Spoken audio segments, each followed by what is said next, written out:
You cannot change what you refuse to acknowledge about yourself. Leadership starts long before someone starts following you. It really starts with you understanding yourself. Welcome to the Climb Podcast, where we are diving into taboo topics and redefining the rules for women of color leaders. Get ready as we share the stories and amplify the voices of extraordinary women of color. From navigating workplace challenges to celebrating triumphs, on this podcast, we've got you covered. So buckle up and join us as we embark on today's empowering journey.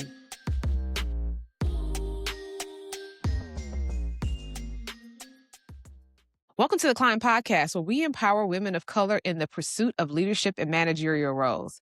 I'm your host, Felicia Smith, the founder of The Climb. And each week on this podcast, we pull back the curtains on the real realities of what it means for a woman of color to navigate the workplace, and offering honest conversations and practical insights on how you navigate this broken wrong in confidence, and how you keep climbing, but not just keep climbing, but to do it together in a community. So today's episode really does build upon everything we discussed last week. Last week we talked about perception being reality, whether we liked it or not. And a lot of the perception piece and the introspection piece all ties into the buzzword of the century, emotional intelligence. I can't tell you how many stories I've heard of women who've been told that they weren't emotional intelligent or that they needed to increase their emotional intelligence, but no one explained to them what emotional intelligence was. And then also they talk about it in the concept of it being this one thing, right? When there are actually 4 parts of this sphere of emotional intelligence. So we're going to spend a little time over the next couple of weeks really breaking down emotional intelligence. And today we're going to start on the first part, which I think again fits very squarely with of last week, which is self-awareness. So a lot of times we talk about leadership as the thing, but I honestly believe before you even need to talk about leading teams or influencing organizations or managing conflict or even navigating any type of difficult conversation, you got to start with yourself. Because one of the greatest leadership myths is that leadership starts when other people begin following you. That's not facts. That is false, right? Here's the truth. Leadership starts long before someone starts following you. It really starts with you understanding yourself. And this is honestly the thing that nobody talks about. When the Climb hosts its leadership programs, and we have one of 4 that's been running for a couple of years, but about to launch 2 more at different levels. Every one of our programs start with self-discovery because that really is the foundation to leadership. And we always talk about leadership like, oh, it's getting people to follow you. But how can you get people to follow you when you don't even know you? You don't even know yourself or not, right? You don't know how you respond under pressure, what triggers you, what stories do you tell yourself? What strengths do you naturally lead on? What weaknesses do you avoid that you're not acknowledging? All of these things are important because if you don't understand you, you are going to spend your career reacting to a lot of situations instead of responding. You're going to spend your time on defense instead of offense. And I hate always being on defense. And, particularly for women of color, when we talk about this conversation, this can be very challenging because a lot of us spend our time adapting, surviving, and navigating these spaces that weren't designed for us in mind. And we really become an expert at reading the room because we have to do it. But sometimes we're never taught how to read ourselves, right? And that goes into, again, that perception gap. And so today, the conversation is reflective. It's honest. And honestly, it's a little bit uncomfortable because you cannot change what you refuse to acknowledge about yourself. You cannot change what you refuse to acknowledge about yourself. And self-awareness is all about acknowledging the things that are going on with yourself. So let's jump right into our first segment. Our segment, Somebody Should Have Told Me. And this is all about the things that we wish we knew or we would have learned before we got to the place that we are, right? So somebody should have told me that self-awareness is not the same thing as self-confidence. People think, "Oh, I'm confident in myself. I'm aware. I know who I am." Just because you're confident don't mean you're aware, right? For years, that those two things were synonymous. And for me, I probably was very confident, but I wasn't always as aware. Like I knew my strengths and I knew what I was good at. And I knew how to get results. I mean, which most of us do, right, in this environment. But there were things about myself that I couldn't see and I wasn't being challenged on. And the problem with that blind spot is exactly that, is blind. There's no way for you to know that you're struggling with it. And when you don't know that there's a there, then there's a challenge, right? So I remember being frustrated in my mind about, again, the perception of what I thought was a perception, but I wasn't really aware of myself enough. So what I was tagging as a perception was actually a lack of self-awareness, right? When people said that I am direct or straightforward or sometimes choppy, right? There was a time that I didn't believe that. But that's because I had not dived into myself enough to really understand me, why I do that. Like I said, in what setting that it comes out more, how I need to be mindful and careful of those things that could trigger that part of me. If a person has experienced me impatient, which I can be impatient, guys, what that looks like, when am I most likely to be impatient, and how do I manage that? So I have to be aware with myself to enough to know when I'm too direct, when I am dismissive, when I can be impatient, or when I can just look difficult to approach. And I have to be aware of how I am creating that space and what I am doing to kind of create that environment, that self awareness, right? And so, as much as back then I could have thought, well, that's not who I am, that wasn't really true. I had to sit with the hard question about, although this is not my intention, it's my impact and it's the experience of those who are experiencing me. Back to perception isn't reality, right? It's how people are experiencing me. And I had to sit with that because I learned that that just was the truth, right? And that moment changed how I thought about leadership because leadership really isn't about who we believe we are. It's about how we show up when pressure is applied. And I'm going to tell you, that's how you know, that's how you get real self awareness, right? Because pressure has a way of revealing things that comfort never will. So when you are working as an individual contributor, you're siloed, it's just you're producing and you don't have to work on a team or with people who may be applying pressure to you, then there are things about yourself that you don't know, that you don't find out until you are in that environment. So most of us know who we are when things are going well, but self-awareness shows up when things aren't. And when you are stressed, when you are disappointed, when you're overlooked, when you are angry, that's when it shows up.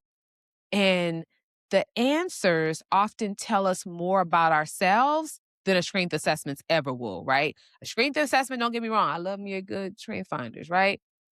That's all good and well. But self-awareness, understanding yourself, you learn that through pressure being applied and how you respond to it tells you everything you need to know about where you are.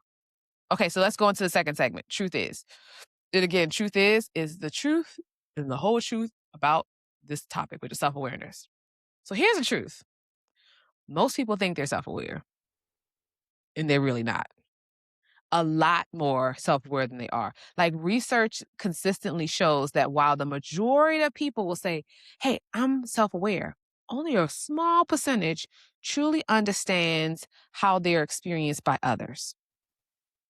And that really is because self-awareness requires two things. It's the willingness to look inward. Remember, it's introspection that we talked about, and the courage to accept what you find. Woo, that's a big one, right? So it's not just looking inside and seeing a thing, but it's wrestling with that thing in some instances and then accepting that, hey, this is a part of me. It's not maybe the best part of me. It's not a piece that I necessarily want, but it exists. So now let's talk about how we clean it up. Let's talk about what we can do. And I think oftentimes people struggle with the courage to accept the thing they find in order to do it. So again, self-awareness requires introspection. Let me define actually, because I'm talking about introspection like everybody who's listening knows what it is. Introspection is really the practice of examining your thoughts, your emotions, your reactions, your behaviors, and then asking yourself, so why does this bother me so much? Why did I react that way? Why do I keep having the same conflict, right?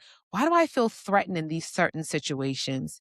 It's asking yourself why this thing keeps coming up, why this emotion exists. That's introspection. I will tell you, when I'm getting really upset about something and I know that I want to say something that's inappropriate or something that's not going to go over well, I stop and ask myself, why are you so upset about this? What about this scenario is rubbing you the wrong way? And then once I assess what's rubbing me the wrong way, I ask myself, is this the truth or is this the story that you're telling yourself? Right. So let's say someone left me off an email and I'm like, oh, I can't, I'm irritated. Like, why you keep leaving me off the email? So then I'm irritated. So I ask myself, what's the truth about this? Well, the truth probably is, in some instances, that it wasn't intentional. So even though I'm feeling a way about it and I'm irritated, that person, for a plethora of reasons, could have done that, right? So why is it rubbing me the wrong way? Is it because I'm feeling left out? Is it because I'm feeling not respected? Whatever that is, I need to identify what that is and then figure out how I need to deal with it. Because I think if we're honest, many of us spend time analyzing other people than analyzing ourselves. Well, he just left me off because he don't like me. Or he just left me off because he's trying to hate on me. Or he's just trying to, power trip. Is he? Or is she?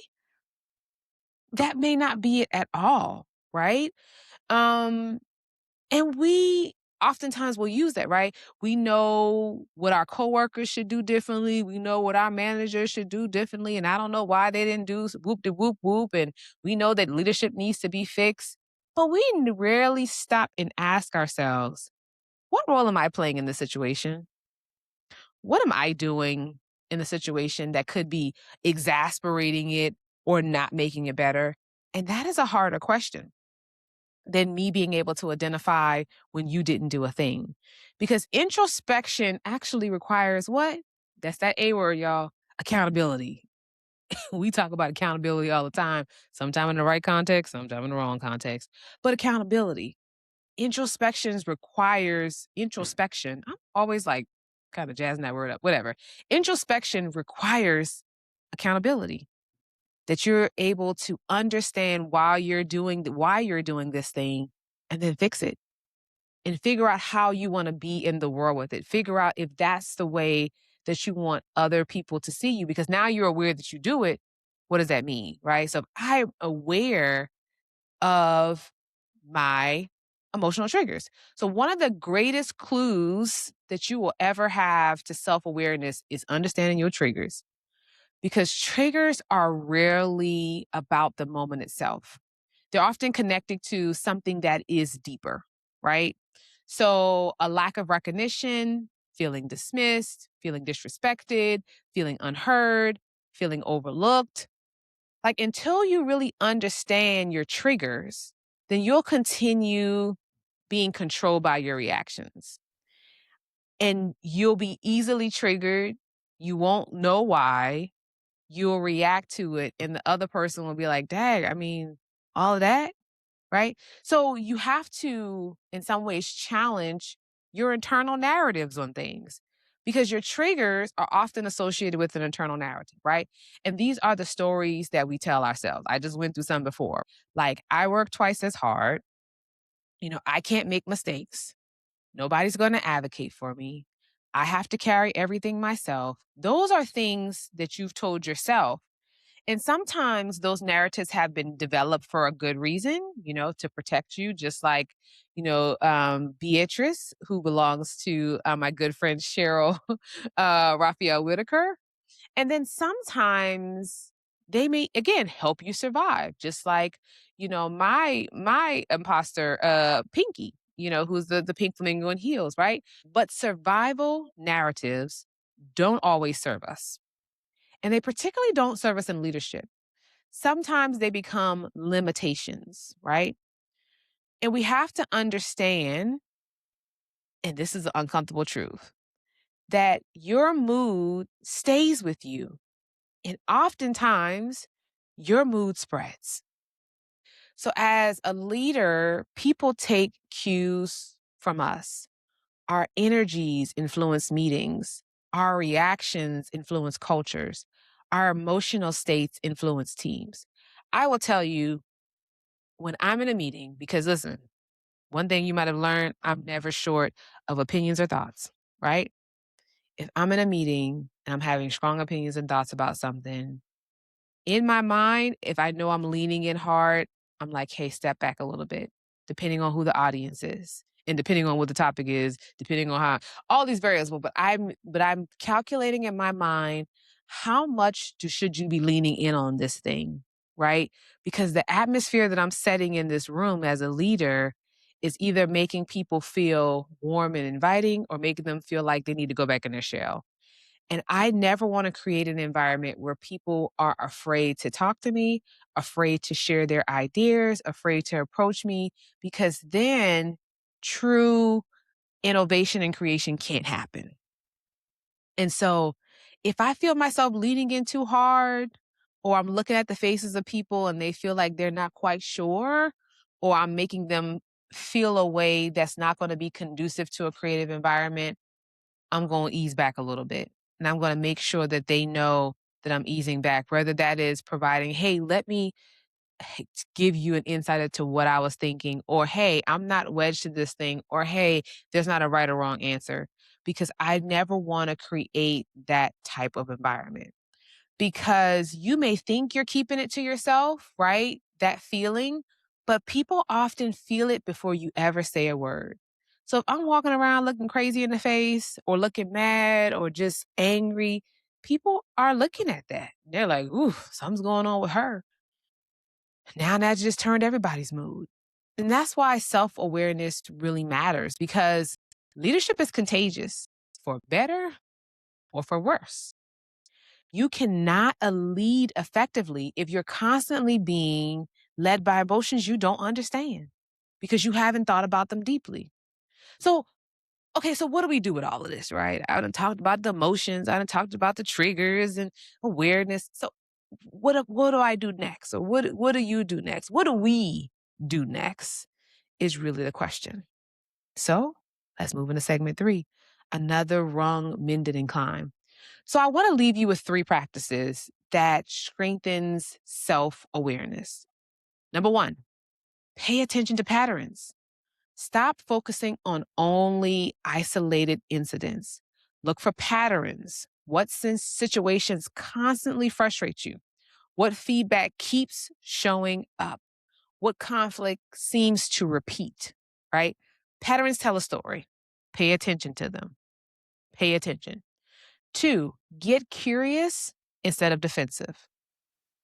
When you receive feedback, resist the urge to immediately explain why it happened. Instead, ask, what can I learn from this? Okay? Because feedback isn't always right, but it's always information, right? So every time somebody says something to you, doesn't make it law, doesn't mean that it's factual, but it's information and it's context clues where something might not be all the way true, but it has a little bit of truth. Or I've heard a little bit over here, I heard a little bit over there, I put it together, I get a good picture, right? And so always information. And then the final practice is Conduct a leadership audit. Ask yourself, what are my strengths? What are my blind spots? What triggers me? How do I show up under pressure? How do others experience me? And then ask people again that you trust, because self-awareness grows when self-perception and outside perception meets. That's closing that closing that perception gap, right? Closing that. Y'all see how I did that? Y'all see how I brought in last week to this week, right? So that in between, that's closing that gap. So this week, I want you to spend 10 minutes reflecting on one question only. What is something about myself that I may be avoiding acknowledging? What is something about myself that I may be avoiding acknowledging? What do I not want to acknowledge about myself? And this is not something that you want to answer quickly. And I actually really like that question, so I'm going to spend some time thinking about it. Sit with it, experience it, journal about it, think about it, because that's where growth happens. Growth often begins where avoidance ends. Growth often begins where avoidance ends. So let me leave you with this one thought. Self-awareness is not about becoming perfect. It's about becoming honest. There's no perfection here. Honest about your strengths, honest about your weaknesses, honest about your triggers, honest about your patterns, honest about your impact. Because the leaders who grow the most are the ones who don't know everything, right? But they're willing to learn about not only others, but about themselves. So you cannot change what you refuse to acknowledge about yourself. The first person you must learn to lead before you lead anybody else is yourself. That's the pod. If this episode resonates with you, if you've been looking to learn more about emotional intelligence, if you have a friend who you like, I don't think that person's that emotionally intelligent, hey, bring them to this episode. Be like, hey, I want you to listen to something. Tell me what you think about it. Share this podcast, like this podcast, subscribe to it. I am intentionally trying to grow my YouTube subscribers. So if you're listening to this podcast while you're writing, please go to YouTube and subscribe to our podcast on the YouTube channel. But until next time, I want you to remember that we are not only climbing careers, but we are building ladders for the next lady and the community and the woman of color who's behind us. And so until next time, keep climbing, keep striving, and I will see you next week. Thanks for tuning into the Climb Podcast. If you enjoyed today's episode, don't forget to subscribe, rate, and review us on wherever you listen to podcasts. For updates and behind-the-scenes content, make sure you're following us on Instagram and LinkedIn at Join the Climb. Until next time, keep climbing and keep thriving, sis. See you next episode.